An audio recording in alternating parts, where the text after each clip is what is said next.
Why, hello, fellow painters.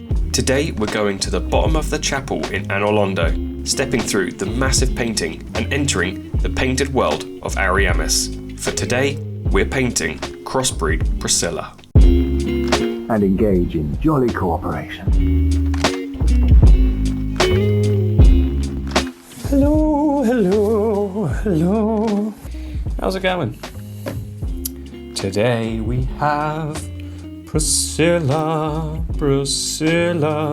I don't wanna kill her. It is Priscilla from the painted world of Ariamis. For all you asking, when I did do on the unboxing, 2 tiddly little feet down here. Hope that quenches your thirst. Let's take a look at how we're gonna do Priscilla the Killer. Nice amount of details that we can work with here. I did base this with some grey cere because she's a very light model. You know, she's got the sort of white clothing, she has the sort of light blondish hair and the light skin, so I thought black priming or dark priming wouldn't be a wise move, so hence grey cere. CORAX white, wraithbone, you know, whatever you want to use. I used grey cere, and yeah, that's about it. First things first, Uno wet paleto. I bought this, which is quite handy. This is like a little plant waterer, and it's got like a little nozzle on the top. I use this now to squeeze water on my wet palette, clean my airbrush. It's a very handy little implement to have.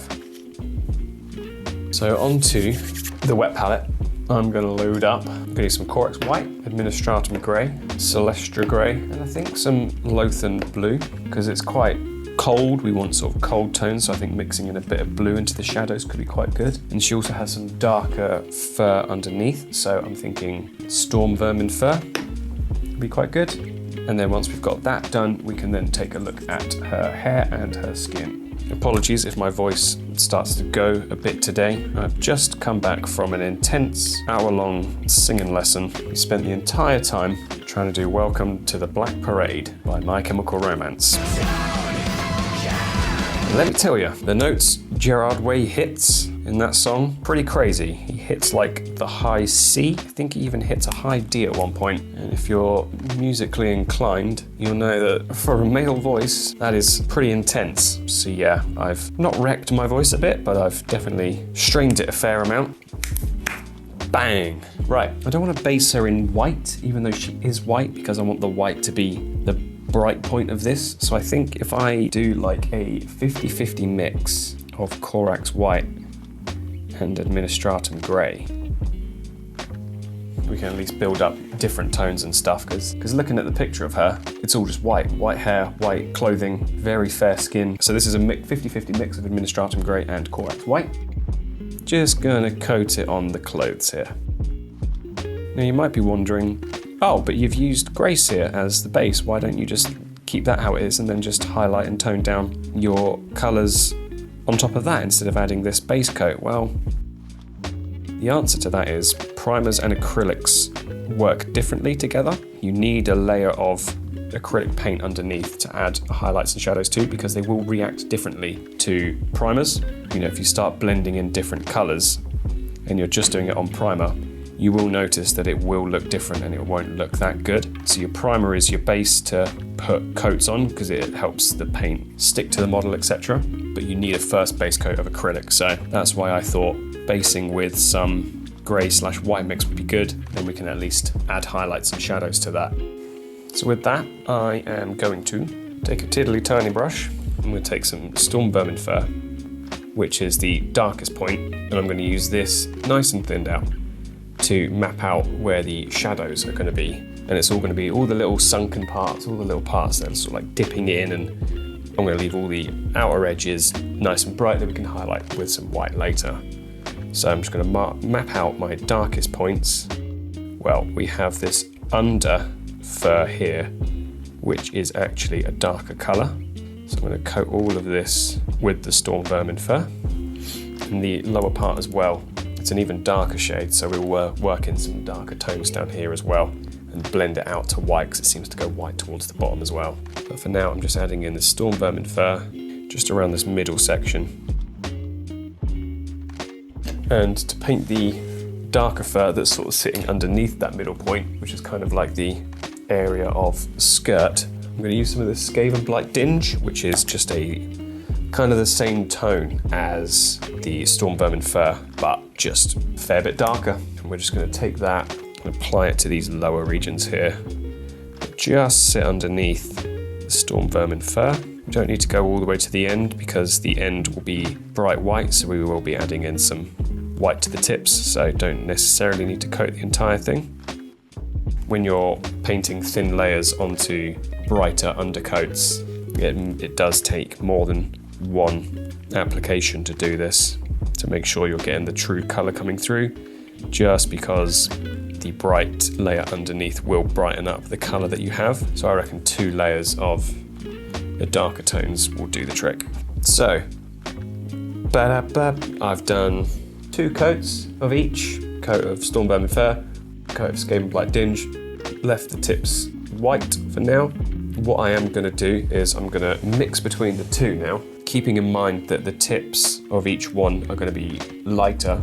I'm going to make the top bit here on the Storm Vermin Fur darker and more shadow because it's going to be underneath the sort of like blouse thing here. So I'm just going to use the Skaven Blight Dinge, the darker tone down here, to use as shadows up the top here. And it will just blend down into this Storm Vermin Fur. Cool, like that. So you can see we've got like this shadow bit underneath here. And then I'll just take like a sort of glaze of Storm Vermin Fur, just thin, and just use it to go from the top up. Just sort of blend between these 2 a bit, just so it's not such a hard transition. Just smooth it out a little bit. Looks quite cool. And I think to darken those shadows even more, we'll fart some Abaddon black on there, and basically just kind of like black lining underneath here, tuck it right underneath. Yep, like that. So we've got this kind of like tritone thing going on. Same as what we just did with the Storm Vermin Fur. Just going to grab the Skaven Blight Dinge to a bit of a glaze. Very lightly just work it into that transition between the Abaddon black and the Dinge. Yeah, you'll get some cool kind of shadowing going on.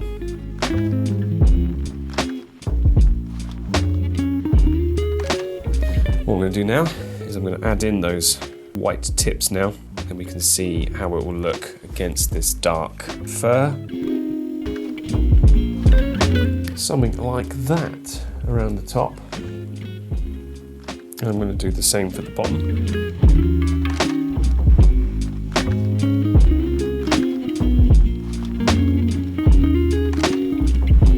Okay, so there we are with our frosted tips applied all around the base here. I need to add in some extra like highlights and tones and things, so I'm thinking a little layer of Mournfang Brown on some strands on the midriff would be quite good. So I'm not doing the same sort of thing where I'm doing like layers, I'm just using this on random sort of strokes, I think. It's almost like a glaze I mean, it pretty much is a glaze consistency that I'm doing here. Just adding a little bit of colour to it. Not over all of it. Just enough so that it's not all sort of the same kind of tones. Some of it does have a little bit of differentiation to it. Sort of brings it out a little bit, you know. And I'll do the same thing on the lower region, but instead of Mournfang Brown, I'll use Rhinox Hide because it's a much darker brown. Same thing again as what I did before, just adding a couple of different strands with some Rhinox Hide. So there we are currently with our skirt done with some gradient of different dark fur tones to then the white tips at the edges. With that done, it's probably a good idea to start building in the shadows. This is the tricky thing, it is very white. I don't want shadows to be too dark. So I'm using some Ministratum Grey, kind of just targeting all these undersides. What I've done now is I've mixed a very small amount of Lothern Blue into the Ministratum Grey, and that will act as our dark shadow. Because a little bit of blue in it, it will darken the grey ever so slightly to give us a darker shadow, but also it will give us a nice cold tone to the model as well. It's building up those shadows along there with a bit of blue in them. It's difficult when it's this bright and it's meant to be very white. So I'm just keeping it very thin. I'm sort of going around all the sort of lower areas.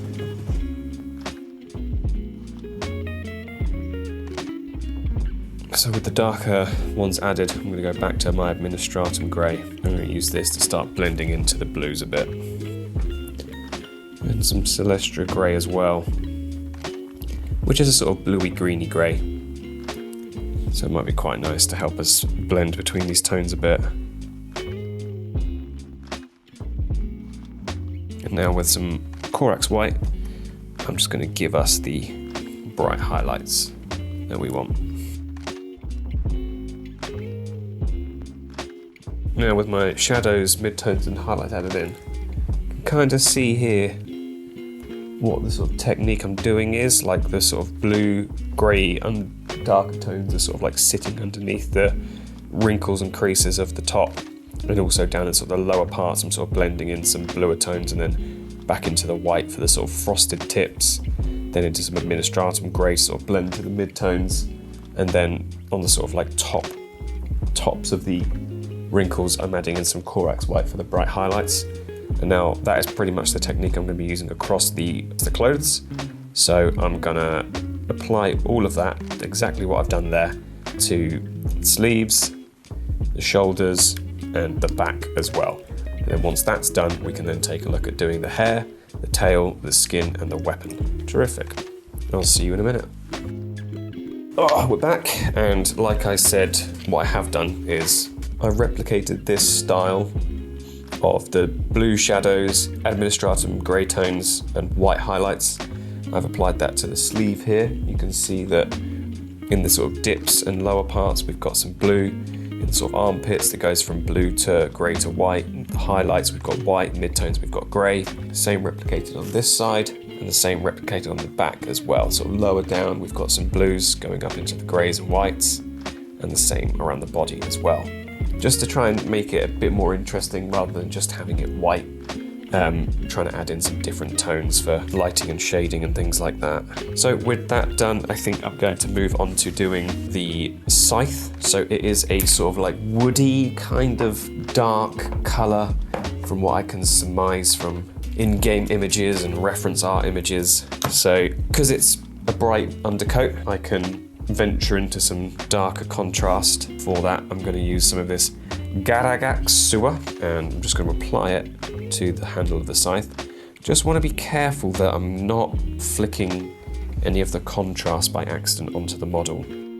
So just being very cautious and careful of that, especially because, you know, the clothing is so bright and so clean and white. Anything that's like this kind of murky browny colour will show up. And if you thin the contrast down, it will pull out from the brush, so you won't have to flick or stroke too much to be able to get any of the paint off, which should reduce the likelihood for mistakes. Cool, that's the handle based with the brown contrast. What I think I will do as well, I'm going to darken the underside of the scythe, starting with some Celestia Grey. Because what I will do, I think, is I'm going to add some contrast to base this. And I think it'll be quite good if I just bring in a couple of different tones beforehand. The contrast could work quite nicely against that. So I've just done like just a little bit of Celestia Grey under there, and then I'll darken it down with some extra colours as well to really add a bit more contrast in before we then add the contrast paint on. So I just need to let that dry, and while that's drying, we can base the skin. To kickstart the skin, I'm going to use some Guilliman Flesh contrast. I'm using a bunch of contrast for this one because of the light primer underneath. It always reacts much better to that kind of thing rather than darker primers. So just making sure I haven't got loads of paint left on the bristles. Just paint the face in just nice and carefully. And most importantly, paint the little feet in. Little bunch of grippers down here, and these little grippers down here. Now this contrast paint is a bit darker than what her skin tone actually is, because she's very pale skinned, very fair skinned, but that's okay because we can use other paints to brighten up. It's just a good base to work with. Skin based, I'm just going to add some darker grey, either some Ishin grey or some more of this Skaven Blight Dinge, because we've already got it on the wet palette. And I'm going to kind of just move that a bit further in. Something like that, pretty cool. And let that dry for a bit. And then we need to leave the skin and the scythe blade to dry. So while we're doing that, we can use time efficiently. And we're just going to highlight some little tidbits on the scythe handle. A bit of Mornfang brown. And just delicately get that on there. Very important that you don't accidentally dry brush on some brown onto Priscilla. She won't like that at all. She likes to be kept relatively clean, it seems. Don't want some big old skid marks dry brushed on her. And then we'll just boost it up a little bit more. A little bit of Xandri dust. That's how the scythe's looking. Now that the blade has dried, I'm going to apply a whole coat of Basilicanum Grey on it. And I'm hoping it will react quite well to the different tones applied underneath. Cool, yeah, that looks quite nice. And then we can, once that's dried, zhuzh it up with a bit of highlighting. So while that's drying, I think we can go back to the skin. But I'm going to use some Kislev flesh, and I'm going to mix it with some Wraithbone. We should get a pretty pale looking skin tone. I would probably say 70% Wraithbone, 30% Kislev flesh. Start brightening up this face a bit.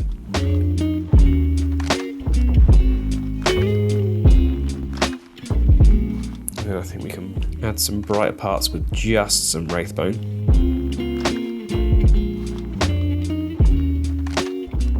What I'm gonna do is put in some CORAX white to just really boost up the skin.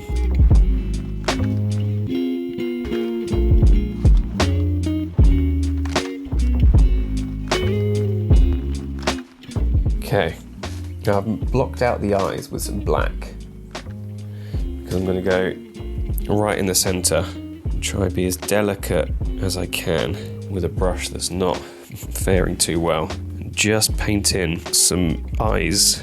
Now she's got kind of like cat-like eyes, so I think maybe I was going to do it yellow, but I think we're going to get a better outcome if we use this Auric gold.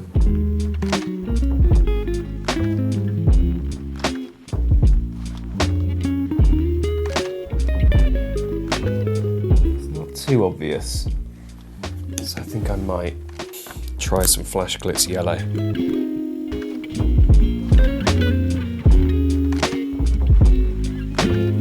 Okay, and then I just want to get a pupil in.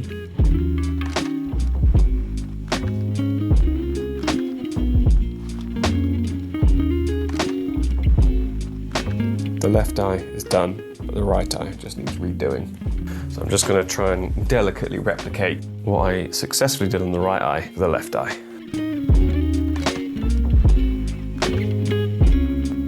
And now I just need one careful dot for the pupil and one careful dot of white to fill that pupil in. Okay, skin and face done. Pretty hard going. But that now means we can paint in the hair and then finish off the scythe. Then we can call her done. Oh, you can hear my voice is starting to go, can't you? Again, the hair is white, but I think I'm going to base it with Wraithbone, and then we can add in some white highlights. Okay, that's the hair based with Wraithbone. I'm going to do the same for the tail. Okay, that's the hair and the tail based with some Wraithbone. And now I'm just going to highlight the hair with some white. So sort of centre of the roots, outwards. All I'm doing here is I'm just grabbing some darker greys just to kind of pull out some shadows in the hairs.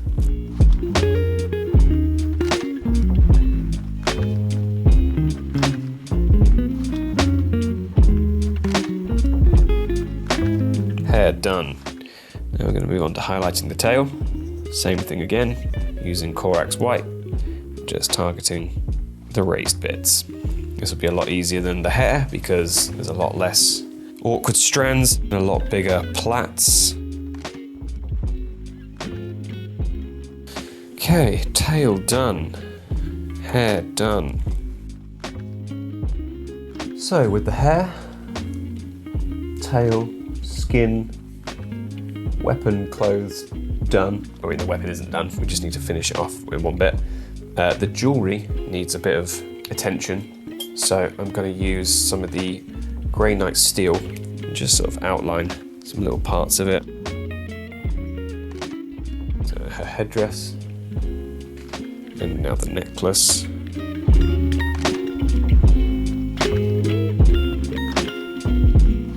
Okay, then I'm just going to do some very faint highlighting on it. Just pick out some parts with some CORAX white for a bit of shine. There she is.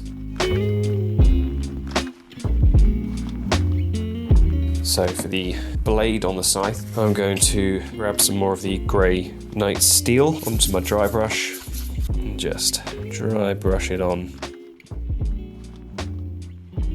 Excellent. And now I'm going to edge highlight with more of the Grey Knight steel again. Further enhance that with some Administratum Grey. And I think with that, our little Missy is done. So you can see we've added in a lot of sort of shadowing for white, which is quite tricky. I do find that a bit tricky. So I went with the blue and the greys to kind of bring it all down a bit. We've got this sort of nice furry darkness underneath to kind of like bring away from the lightness that is on top, which is quite nice. Quite happy with how she's turned out. So in the next one, I'll be painting the rest of the painted world of Ariamis. So yeah, stay tuned for that. I hope you enjoyed today. I hope it gave you some ideas of how to tackle a somewhat tricky boss to paint just because of the brightness of her. You know, you still want to add shadows, which is kind of tricky when they're so bright, but hopefully this has given you some indication of how you could maybe do it. Let me know in the comments if you did enjoy today. I always love hearing your guys' feedback on stuff. If you approached it a different way and you've done your own Priscilla, I'd love to see it. That'd be really cool. But yeah, for now, thank you for watching and I'll see you next time. Adios. Thank you very much for joining me in today's episode of painting Crossbreed Priscilla from the painted world of Ariamis. If you did enjoy today's episode, please be sure to drop it a like, leave me a comment, tell me what you thought about it. And if you haven't already, why not hit that subscribe button? I'd love for you to join the gang. But that's it from me. I will see you all in the next one. Peace out, gang, and don't you dare go hollow.